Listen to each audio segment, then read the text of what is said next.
Artinya pada saat orang mengalami pencerahan atau orang memahami tentang pengetahuan tentang bagaimana dia harus hidup di negara ini, bagaimana harus hidup berbangsa, bagaimana harus hidup bermasyarakat, bagaimana harus hidup berbudaya, itulah yang disebut Sunda Wiwitan. Orangnya, tapi ajarannya, nilai-nilainya sering disebut sebagai ajar pikukuh Sunda. Jadi ajaran pikukuh itu sebuah keyakinan ya. Ya, Sunda itu artinya ya matahari. Jadi kalau selama ini orang menganggap itu sebuah kepercayaan, ya salah. Yang paling ajaib itu pada saat nama agama digunakan di negara ini. Jelas-jelas nama agama itu milik bangsa kita. Yang artinya ketika seseorang memahami tentang dirinya sendiri, perilakunya, kegunaan dirinya di dalam kehidupan sehari-hari di muka bumi, itulah agama. Jadi saat seseorang melakukan perilaku yang sopan, santun, berbudi, artinya cara ciri manusianya muncul, berarti dia beragama. Nah, ini semua diajarkan oleh leluhur bangsa kita. Bayangkan pada saat kita tahu tata krama. Istilah tata itu artinya hukum. Krama artinya perilaku. Jadi hukum berperilaku. Makanya ada tata krama. Dari tata krama itu adanya dalam tata salira. Lalu naik tingkat menjadi tata nagara. Naik tingkat menjadi tata buana. Puncaknya adalah tata surya. Nah, di tingkat tata surya ini yang paling luar biasa. Ini yang membuktikan bangsa kita adalah bangsa yang pertama mengenal peradaban. Bangsa yang pertama mampu mengoptimalkan tubuhnya. Jadi manusia paripurna.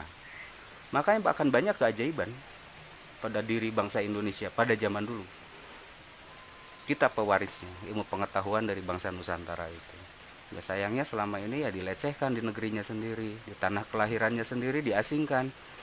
Lalu maaf kalau saya harus bilang bahwa kepercayaan-kepercayaan dari negara lain, dari bangsa-bangsa lain yang dipropaganda begitu hebat, baik melalui agresi militer maupun secara politik ya, penyusupan, apapun namanya, merubah cara berpikir bangsa kita, berubah semuanya.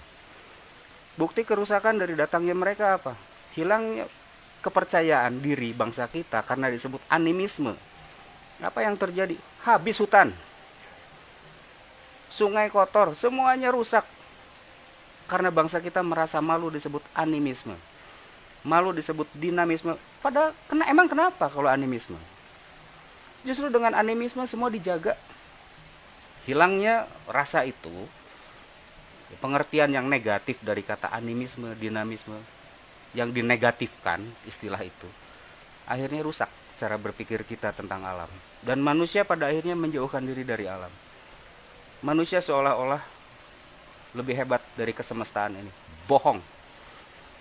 Saat ini kita dihidupi oleh kesemestaan.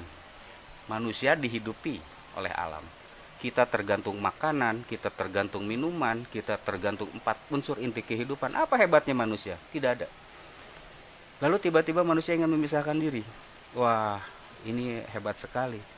Akhirnya timbul satu pertanyaan unik. Sebetulnya selama ini mereka yang mengatakan dirinya beragama, mereka menyembah Tuhan yang menciptakan dia, atau dia menyembah Tuhan yang dia ciptakan?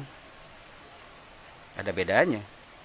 Bagi kami tidak pernah memikirkan Tuhan. Saya yakin sekali Tuhan yang memikirkan kita.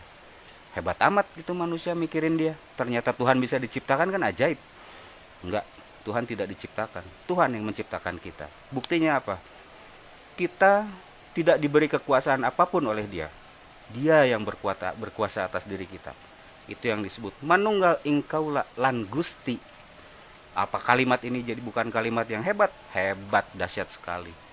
Bagaimana kita merasakan diri kita bersatu, menyatu secara utuh, gumilang gumulung dengan yang maha. Siapa? Yang maha saja sudah.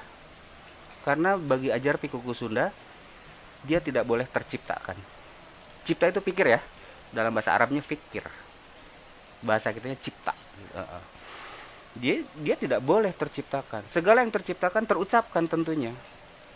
Nah, oleh sebab itu banyak salah kaprah ketika para penganut ajar pikuku Sunda tidak mau mengatakan. Karena apa? Karena mustahil. sabab disebut begini, mantena anu pamali dicaritakeun teu beunang ku usik biwir, teu beunang ku motah letah. Artinya segala sesuatu yang tidak bisa dikeluarkan sudah tidak bisa dikeluarkan lewat lidah lagi, tidak bisa diucapkan lewat mulut lagi.